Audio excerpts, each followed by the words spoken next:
এটাই সত্য। আমি জানি আপনি আমার বিনাশকারী। তোর অন্ধকারময় মতির যে সদ্গতি হয়েছে তাই পর্যাপ্ত।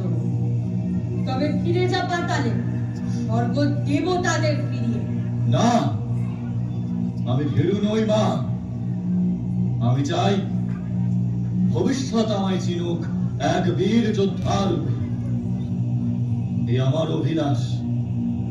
হে মাতু, আমি সেই বীর যার জন্য নিরাকার মহাশক্তিকে বারবার সাকার হতে হয়েছে।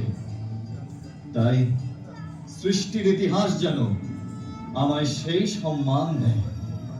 বেশ, তোর এই বীরত্বে আমি অভিভূত হলাম।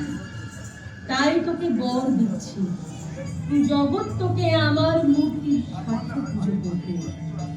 আমার শ্রীচরণে তোর স্থান চিরস্থায়ী। ধন্য ধন্য আমি। এবার তবে আমায় মুক্তি দিন জননী।